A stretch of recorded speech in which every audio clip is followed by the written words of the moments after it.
help those that are outside. As a matter, in my mind, it enhances it because you have a very unique experience. Am I being clear? Can you speak to that? Yes. I would even add to what you're saying. Need to correct me on this stat, but I think I'm close. Um, HBCUs typically have more non-African American students than PWIs have more non-European students. So if you did that Yes. distribution, Yeah. so it's much more diverse, I guess, Yeah. is to say. So that's number one. Um, Number two, more international.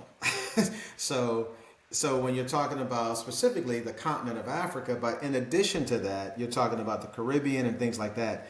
So when you're looking at the different experience that are just in the HBCUs, before we get to the other part of the question that you had, but just in the HBCUs themselves, you have such a global presence Yes. of experiences that are in the HBCUs.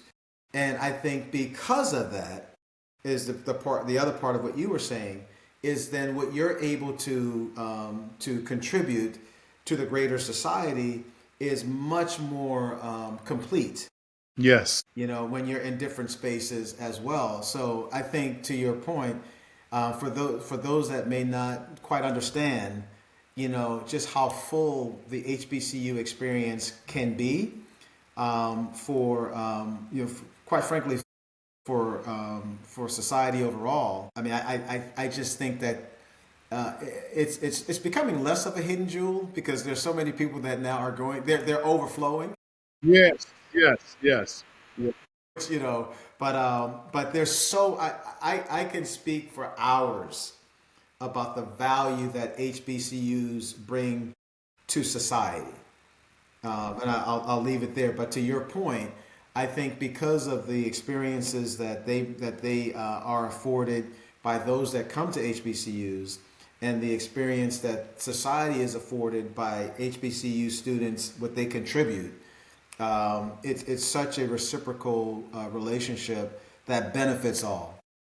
Absolutely. I really need to tell you something. Somebody said something to me that I guess it was kind of a blind spot. I've had some, John Maxwell, Les Brown, the different people in my life, and when I was in their space, I would very, very hard with gusto. This is, I'm here, I'm this, I'm that. They're with me, and somebody just stopped me one day. They said, Mark, listen, you brought a lot to the table before you even met them. And I was like, I hadn't really thought about that.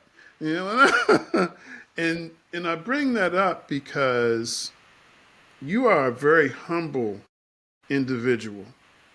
And even with me, you'd be like big bro and this, that, and the other.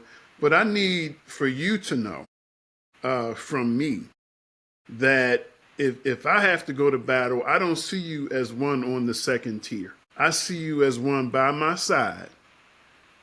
I had this bishop. His name was Bishop. Uh, I'm sorry, I can't recall his name right now. He was in New York. I was going to say Montgomery, but that was my bishop in Baltimore. But this particular bishop, he used to talk about an andros. And Andros is a fully grown man. His hands are fully grown, and his muscles are made out, and his mind is.